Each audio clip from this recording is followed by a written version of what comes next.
queridos y queridas estudiantes, bienvenidos una vez más a este viaje mágico que hemos emprendido con tanta diversión y con tanto aprendizaje.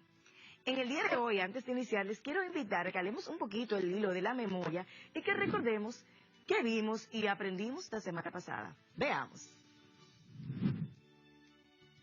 El mapa es la representación gráfica de la superficie terrestre. Sería bueno que escriban esta definición para que logren comprenderla más adelante con las demás informaciones que vamos a proporcionar. El mapa físico nos permite conocer el relieve de un país. Recuerden colocar las tildes y escribir con una correcta ortografía. El mapa físico es la representación del relieve de una zona. Ahora vamos a conocer el mapa político. El mapa político es la representación que muestra cómo se dividen los países.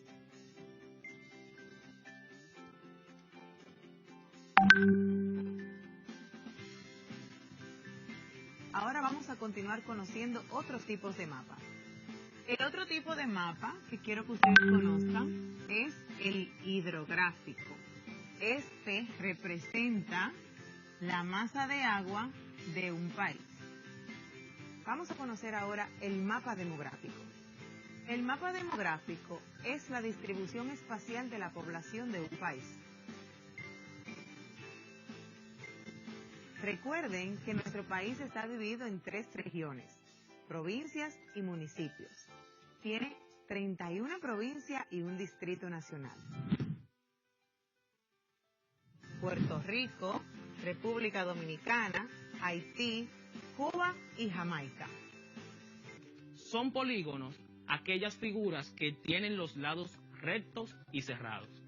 Por ejemplo, tenemos la primera figura que corresponde con un pentágono, seguido de un cuadrado, un hexágono y un triángulo. No son polígonos aquellas figuras que, por ejemplo, tienen una curva. Como te expliqué, son figuras que se elaboran con líneas rectas. Además, no es polígono esta figura porque tiene un lado abierto. Si vas a utilizar líneas rectas, debes conectarla. El medio ambiente es todo lo que nos rodea, ese ambiente físico que podemos ver, que podemos tocar, que podemos sentir, y también ese ambiente biológico que tiene vida a nuestro alrededor y que nosotros podemos modificar, sea para bien o para mal, corto, mediano o largo plazo. Cuando vas comúnmente a las playas, ¿qué sueles ver? Y en tu comunidad, ¿qué sueles mirar? En otras comunidades también. El 70% de la superficie terrestre está cubierta de agua líquida y, de ella, alrededor del 96% es el agua salada que componen los océanos. Excelente. El relieve es una configuración de una superficie con distintos niveles o partes que sobresalen más o menos. Otra definición es parte que sobresale en una superficie plana. En nuestro país está compuesto por varios sistemas montañosos. La estructura del informe debe llevar el siguiente orden.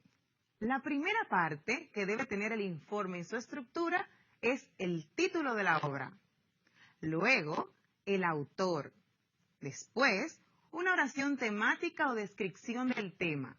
También debe llevar un resumen de los conceptos más importantes. Y por último, una conclusión. La postal es una pieza rectangular de cartulina o cartón fino, preparada para escribir y enviar por el correo tradicional sin necesidad de usar un sobre. La carta es un texto que regularmente se utiliza para yo enviar un mensaje a otra persona. Yo emito el mensaje y la otra persona es el destinatario. La carta está compuesta por un texto que se dirige a otra persona a la cual se expone o describe un asunto o una situación. tomando en cuenta que vamos a trabajar con el tiempo tiene su equivalencia, tiene sus medidas. Y por eso, por ejemplo, decimos, un año tiene ¿cuántos días? 365 días. Ese año está dividido por meses, y esos meses, ¿cuántos son? 12 meses. Cada uno de esos meses tienen días, y esos días, ¿cuántos días suelen tener? 30. Hay algunos que tienen 28, otros que tienen 31. 30 días. Y cada día, asimismo, tiene 24 horas. Una hora equivale a 60 minutos, y en un minuto yo tengo 60 segundos. Ya vimos todo lo que aprendimos la semana pasada, todo lo que hemos logrado, todo lo que crecimos. Y ahora vamos a invitar a nuestros amigos que siempre nos acompañan en este viaje mágico. Quintino y Quintina, bienvenidos una vez más. ¿Cómo están ustedes? Muy buenas a todos. Hoy estaremos hablando sobre un tema muy interesante. ¿Cuál será? La conversación. Sí, claro. Es lo que mi mamá hace cuando está en el salón, hablando de sus platos preferidos. Sí, eso mismo. Profe, yo creo que sé más sobre la conversación. Es cuando un artista conversa sobre su trayectoria con alguien. Cuando conversamos es sumamente importante tener en cuenta que debe de haber un protocolo, una manera de dirigir esa conversación. Regularmente conversamos con diferentes personas, escuchamos diferentes conversaciones y no nos damos cuenta que en las conversaciones hay turnos del habla, turnos que nos permiten entender al otro, además de que existe también un lenguaje que se va realizando mientras vamos hablando con el otro, que también va comunicando lo que estamos diciendo con palabras. Veamos un poquito más sobre la conversación para así entender un poquito más qué pasó aquí. Vamos a ver. La conversación es un diálogo que puede ser oral, escrito. Oral porque está hablado, escrito cuando yo lo leo. También puede ser entre dos o más personas y además de ser oral, escrito, puede ser también por lenguaje de señas. Igual es válido también. En una conversación se expresan ideas, sentimientos, emociones de una persona a otro. Veamos aquí que la conversación tiene componentes. ¿Qué pasó entre Quintino y Quintina? Vimos como que esa conversación no la pudimos entender. Quintina no podía entender qué Quintino le quería decir. ¿Qué ustedes creen que pudo haber pasado? ¿De qué manera ustedes pudieron haber hecho la conversación de tal manera que su amiguita le entendiera o su amiguito le entendiera?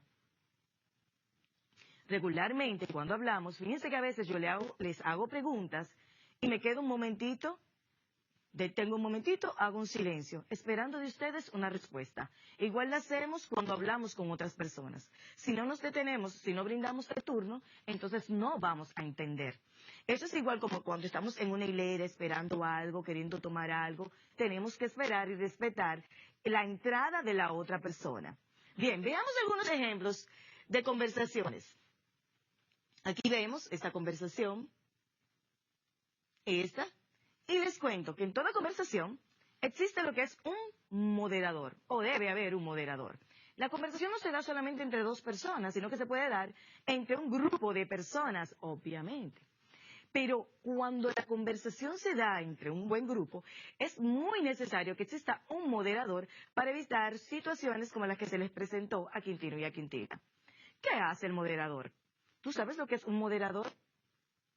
Piensa. ¿A qué nos suena la palabra moderador? Pues, un moderador es quien facilita la conversación. Es quien está encargado de brindar cada turno de hablar de tal manera que nadie pierda la oportunidad de hablar y de ser escuchado, que todos puedan expresarse. Igualmente, el moderador también puede manejar el tiempo de la conversación. A veces estamos en conversaciones que nos tomamos mucho tiempo y alguien interviene y dice, sí, pero ya hay que darle el turno a tal persona que está hablando. Igual pasa en el aula. Muchas veces, ¿quién en el aula toma el lugar de moderador? Pensemos, ¿quién hace esa función? En la mayoría de los casos, el maestro hace la función del moderador, porque él va dando los turnos a cada quien para que hable y también a veces tiene que hacer que otra persona corte para que así puedan tener tiempo otros de participar. Y maneja la participación de tal manera que el mensaje llegue verdaderamente. Eso es sumamente importante. La palabra moderador también la podemos escuchar en los foros de manera virtual y en otras plataformas.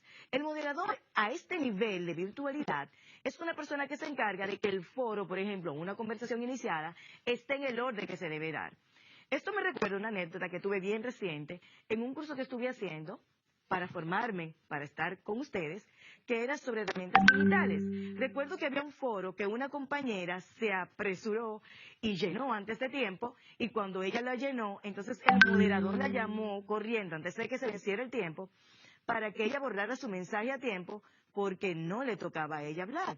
Quien iba a iniciar esa conversación era otra persona que iba a dar las pautas de esa conversación, y por ende era necesario que esa persona entrara primero y luego que los demás integrantes, entonces sí pudiéramos seguir la conversación y continuar con nuestras opiniones. Los moderadores también suelen llamarse mods, que es una manera de abreviar la palabra moderador. No es muy usada, pero es una manera, si en algún momento la escuchamos, que significa moderador, simplemente simplificado, dicho de una manera más corta.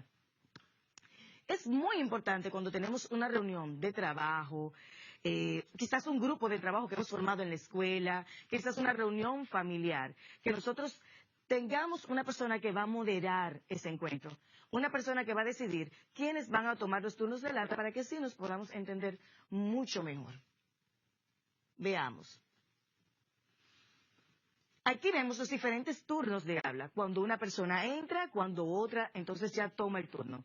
De manera escrita yo pudiera entender quién va a hablar primero y quién va a hablar después. Igual pasa de manera oral y es sumamente importante seguir este orden para podernos entender. Toda conversación tiene una estructura. Las conversaciones, y lo vamos a ver ahora con Quintino y Quintina, deben tener una estructura para que verdaderamente llegue el mensaje. Lo primero que toda conversación debe tener es una apertura. Yo abro, ¿cómo abrimos una conversación? ¿Cómo nosotros iniciamos una conversación? A ver, vamos a pensar. El saludo. Saludo es sumamente importante. Yo saludar a la persona con la que voy a hablar. Eso ya va preparando el ambiente. También quizás yo iniciarle con algo que llame su atención. Veamos, por ejemplo, la conversación de Quintino y Quintina. ¿Qué vemos? ¿Cómo fue esa apertura? ¿Esa apertura verdaderamente preparó a Quintina para el mensaje que ella iba a recibir? ¿Qué se produjo finalmente? ¿Cómo quedó Quintina? Sin entender nada. O sea que cada parte de la conversación es sumamente importante para que el proceso llegue a donde debe de llegar, que el mensaje sea recibido, que el mensaje sea entendido o decodificado. Otra parte de la conversación es el cuerpo, que ya esa es la parte central en donde está toda la conversación y donde se manejan todos los turnos del habla, en donde Quintino, Quintina iban hablando, iban interactuando, que no llegaron a interactuar mucho porque Quintina no pudo entender por la manera en que Quintino se estaba manifestando, y que de hecho eso nos muestra que toda conversación tiene en sí un conjunto de elementos que son importantes, porque no es solamente lo que yo digo, también es lo que mis gestos y todo mi lenguaje corporal está diciendo. Los gestos que tengo en la cara, mi mano, todo eso va comunicando y va llevando el mensaje que yo quiero dar. Ahora entendemos un poquito más la reacción de Quintina, ¿verdad? Qué bien. Entonces es sumamente importante que yo entienda que en una conversación, tanto cuando yo la voy a crear, la voy a escribir, o que yo voy a pensar en una conversación que voy a tener con alguien, yo debo de recordar o tener pendiente esa estructura, esas partes que se deben de dar para que mi mensaje pueda llegar y, como les había dicho anteriormente, pueda ser decodificado. La última parte de toda conversación es el cierre, donde ya cerramos, donde ya terminamos, donde quizás nos despedimos, la conversación termina ahí y se cambia de idea. En toda comunicación hay una serie de elementos que se dan. Uno de ellos es el emisor. ¿Ustedes recuerdan quién es el emisor? Sí, el emisor es aquella persona que envía el mensaje. ¿Y lo envía a quién? Al receptor. Entonces, emisor está dando un mensaje y lo envía al receptor. Regularmente, siempre pasa, que se utiliza un canal para enviar el mensaje. En este caso, ¿quién es el emisor? Y puse las manos. Quiero que ustedes lo piensen. Y en el caso, pensemos, en este caso actualmente, ¿quién sería el receptor? Así es. Estoy siendo emisor, ustedes están siendo receptor. Entonces, el canal que estamos utilizando, ¿cuál es? Así es la televisión. Igual puede ser una carta, puede ser un email, puede ser un mensaje de texto, puede ser igual también el teléfono y otros canales que también utilizamos para enviar un mensaje. En toda conversación, en estos elementos se da lo que es la codificación. Yo como emisor estoy codificando algo para ustedes. Tanto con lo que estoy diciendo, cada palabra, cada letra que estoy utilizando, que no me doy cuenta porque mi cerebro lo hace tan rápido, es codificar. Yo estoy codificando un mensaje para ustedes. En el caso de ustedes, ustedes están decodificando, entendiendo y comprendiendo lo que yo les estoy diciendo. Si yo escribo un libro, a través de ese código, a través de cada letra, de cada número que ese libro tiene, yo estoy codificando un mensaje para una persona que lo va a decodificar. ¿Y quién lo va a decodificar? El lector. Por ende, entonces, el lector sería el receptor. De igual manera, en una conversación, de estos elementos, emisor y receptor, se da algo aquí llamado la retroalimentación. La retroalimentación, que no es más que aquello que se recibe en la conversación. Por ejemplo, ahora mismo, si nos vamos a este ejemplo, aquí soy yo como emisor, ¿verdad? Ustedes como receptor. Entonces, para yo recibir el mensaje de ustedes, me costaría mucho tiempo, honestamente. A diferencia de una conversación que yo tenga en vivo con un amigo, con una persona, estoy recibiendo la retroalimentación de esa persona ahí mismo. Por ejemplo, si fue que hice una pregunta, si le hice un comentario de algo que me pasó, esa persona me contesta, ya esa es la retroalimentación de lo que yo estoy diciéndole. Igual cuando escribimos, por ejemplo, un documento, una carta, un mensaje, cuando el lector lo lee y quizás responde a partir de eso, entonces esa es una retroalimentación. Es como el ejemplo que estaba poniendo hace un rato en el foro. Aquella persona que actuaba como moderador inició una conversación. ¿Qué nosotros hicimos después de él? Retroalimentamos lo que él estaba diciendo. O sea, le dimos como una vuelta atrás a eso que él nos estaba diciendo. Entonces, es sumamente importante que tomemos en cuenta, y vuelvo y repito, que el que da el mensaje está codificando, está dando códigos, está utilizando códigos. Si estoy escribiendo cada letra que utilizo, es codificar un mensaje. Quien lo recibe y lo lee está decodificando, entendiendo y interpretando ese mensaje.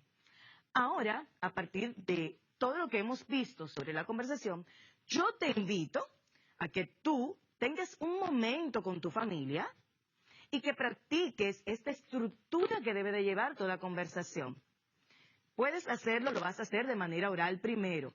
Y que si quieres también hagas un borrador del mismo, que va a ser sumamente importante para que veas que tu estructura se dio. Pueden practicar, por ejemplo, una conversación sobre una próxima reunión familiar que van a tener, sobre cómo están administrando lo de este inicio de año escolar, todo lo que han aprendido, todo lo que han hecho, qué avances hemos tenido, qué cosas podemos cambiar. El tema de conversación que tú quieras. Dale alas a tu imaginación. Practícalo primero de manera oral, todos aquellos pasos que lleva una conversación, y luego vamos a hacerlo de manera escrita.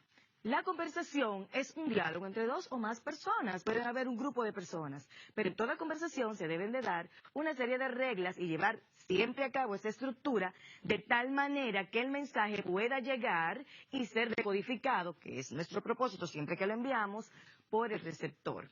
Recordemos lo que pasó con Quintino y con Quintina, que no se entendieron. ¿Por qué? Porque cuando ellos hablaron, a su conversación les faltó estructura y les faltó claridad a la hora de hablar.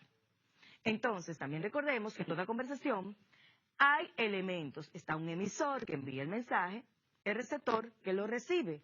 Emisor codifica ese mensaje y el receptor entonces lo decodifica, lo entiende, lo comprende. Igual se puede recibir retroalimentación del receptor hacia el emisor. Ahora te vamos a dar un tiempo para que practiques la conversación y toda su estructura con tu familia y volvemos en breve.